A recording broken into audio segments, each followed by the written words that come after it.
Om Swastiastu. Halo anak-anak kelas 3.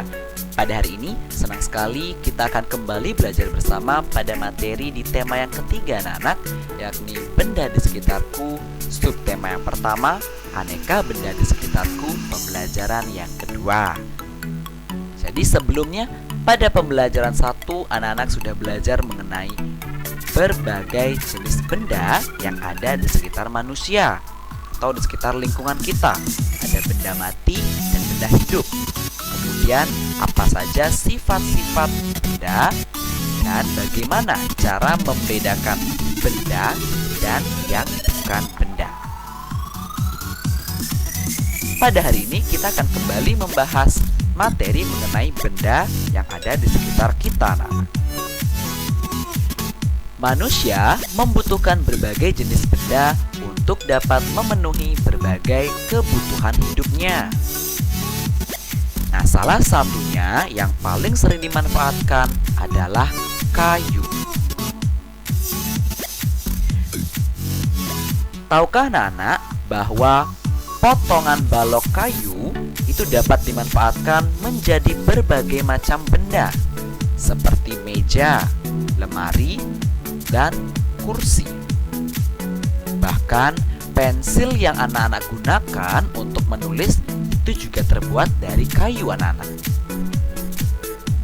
Nah, tapi tahukah anak-anak bahwa kayu itu merupakan bagian dari pohon atau tumbuhan anak-anak. Jadi balok kayu ini berasal dari pepohonan atau tumbuhan yang berkayu anak-anak. Nah, untuk mendapatkan balok kayu, kita harus menebang pohon terlebih dahulu, baru kemudian dapat diolah menjadi berbagai macam benda. Jadi sebelum kayu tersebut berbentuk balok kayu seperti ini yang siap diolah menjadi kursi, meja, lemari, dan lain sebagainya, kayu ini berbentuk atau berasal dari pepohonan yang berasal dari hutan yang ditebang, kemudian diubah bentuknya menjadi balok kayu yang kemudian diolah menjadi benda-benda yang diinginkan. Nah, coba amati gambar-gambar berikut ini. Pak Guru mempunyai gambar patung, gambar hiasan dinding, meja, kursi, lemari, dan pintu. Nah, ini semua adalah contoh-contoh benda yang terdapat dalam kehidupan sehari-hari yang terbuat dari kayu anak-anak. Selain ini, masih ada banyak benda lainnya yang terbuat dari kayu. Nah, tahukah anak-anak mengapa kayu banyak dimanfaatkan sebagai peralatan rumah tangga? Karena kayu memiliki keunggulan, yakni kayu mudah untuk dibentuk. Jadi kayu tersebut dapat dikatakan lunak sehingga mudah untuk dibentuk. Nah, contohnya seperti kursi ini. Ini adalah gambar pengrajin yang sedang membuat kursi anak-anak.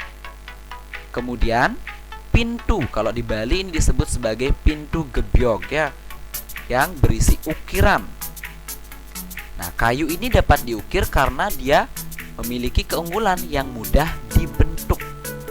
Begitu pula dengan patung ini anak-anak.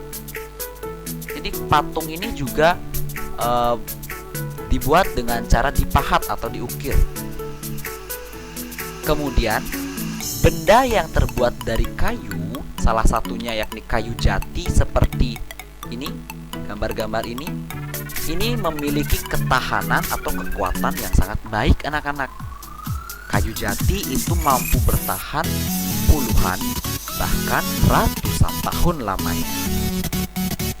Namun selain keunggulan, kayu juga memiliki kelemahan.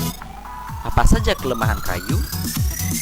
Benda yang berbahan dasar kayu itu tidak tahan api anak-anak, sehingga mudah untuk terbakar.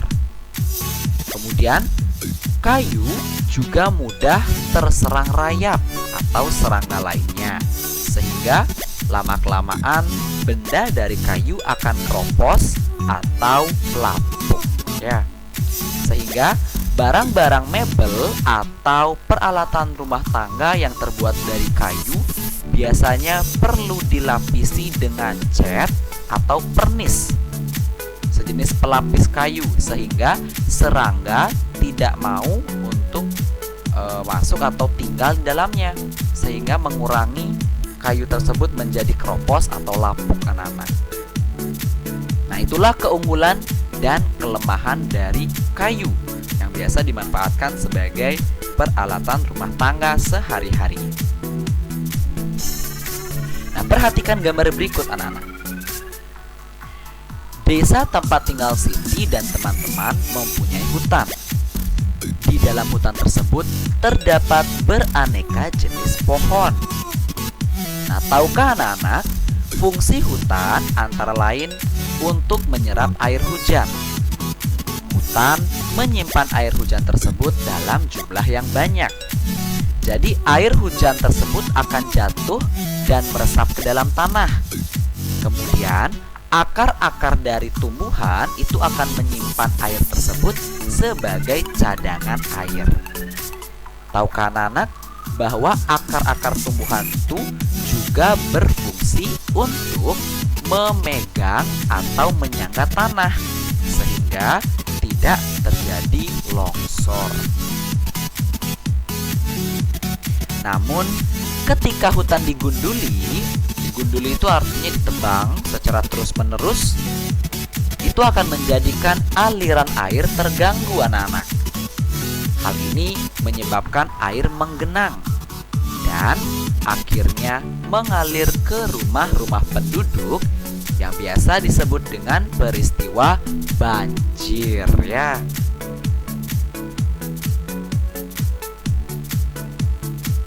Nah, setiap tahun banyak pohon yang ditebang untuk mendapatkan kayu. Terkadang ada sekelompok orang yang menebang pohon tanpa izin. Kegiatan ini disebut penebangan liar. Semakin lama jumlah pohon di hutan semakin berkurang. Jadi pohon ini selain dimanfaatkan kayunya, juga sangat berfungsi atau bermanfaat bagi manusia dan makhluk hidup lainnya. Akar pohon itu berfungsi menyerap air hujan sehingga menjadikan air tidak menggenang atau mencegah terjadinya banjir. Kemudian mencegah terjadinya longsor.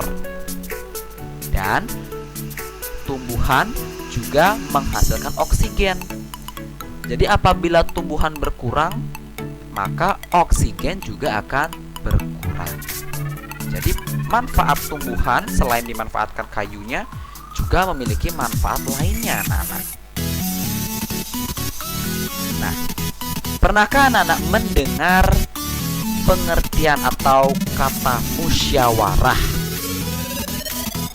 Sila keempat Pancasila yang mengandung arti rakyat Indonesia berkumpul dan bermusyawarah untuk menyelesaikan suatu masalah tertentu. Nah, musyawarah merupakan pembahasan bersama untuk menyelesaikan masalah dan mendapatkan keputusan bersama. Jika musyawarah menemukan jalan buntu, keputusan bersama dapat dilakukan dengan cara mengambil suara terbanyak atau voting. Jadi di garis bawah ya anak-anak, musyawarah adalah pembahasan bersama untuk menyelesaikan masalah dan mendapatkan keputusan bersama. Jadi dalam musyawarah ini semua orang bebas berpendapat, bebas mengemukakan pendapatnya, dan apabila menemukan jalan buntu atau tidak didapatkan keputusan, maka dapat dilakukan dengan cara mengambil suara terbanyak atau voting.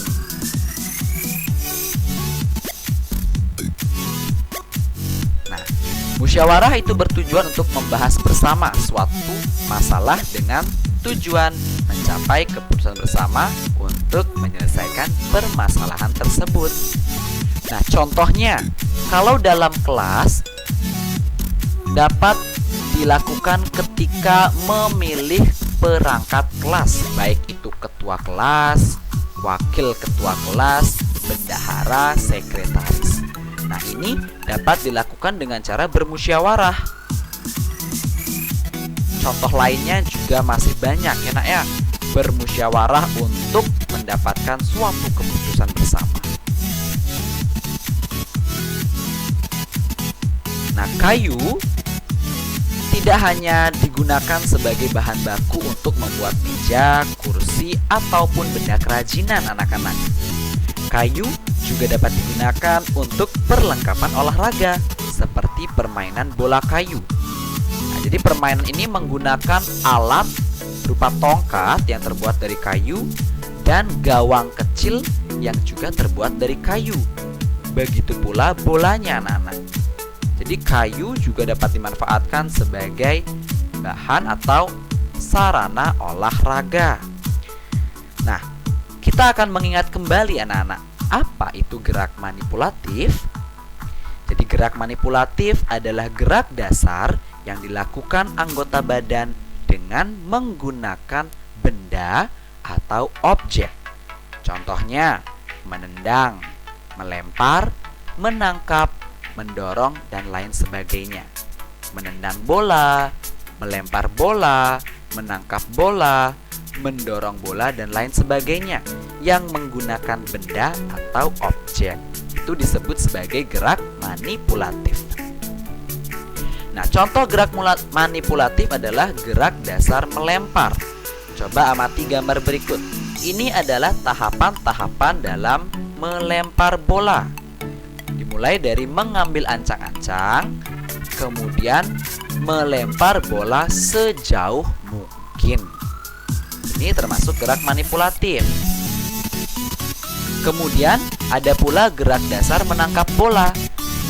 Jadi gerak dasar menangkap bola ini adalah gerak dasar manipulatif anak-anak, karena menggunakan objek atau benda berupa bola.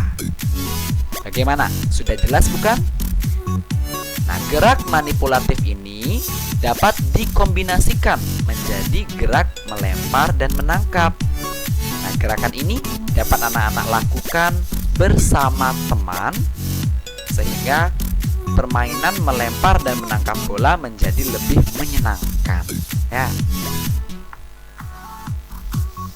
Nah, baik, sekian video pembelajaran hari ini. Terima kasih sudah menonton. Apabila ada pertanyaan, silahkan tanyakan kepada Pak Guru. Terima kasih. Om Santi, Santi, Santi Om.